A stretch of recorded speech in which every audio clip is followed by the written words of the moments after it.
We have recovered a digital video file which is consistent with that which had previously been described in various media reports. I think it's fair to say that the mayor does appear in that video, but I'm not going to get into the detail of what activity is depicted on that video. As you are aware, the Toronto Police Service undertook a very significant major investigation last year. It culminated on June 13th of this year with the arrest of several dozen suspects, the laying of over 200 charges, and the execution of numerous search warrants.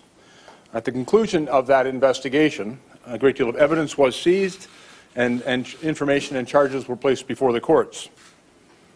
There were indications through the course of that investigation of other criminal activity not encompassed within the original Traveller investigative mandate, and as a consequence, I directed that an investigation be conducted into information that we had received with respect to certain criminal behaviors to ensure that we left no stone unturned.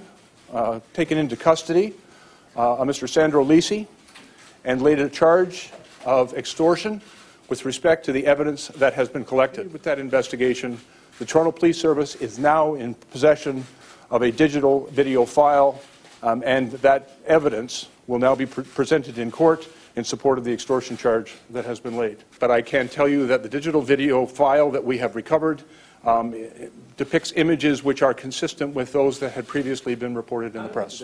That evidence goes before the courts. I am not going to divulge the entire nature of that. The evidence goes before the courts, and it is up to the courts to make a determination as to the admissibility of that evidence and to whether or not it will be revealed to the public.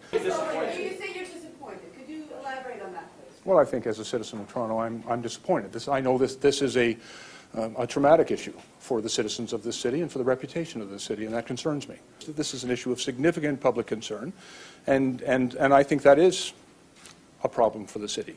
But again, I understand that we have to do our job, and we have done that. We have to conduct these investigations. We have to gather our evidence, and where there is evidence of criminality, we have to deal with it appropriately.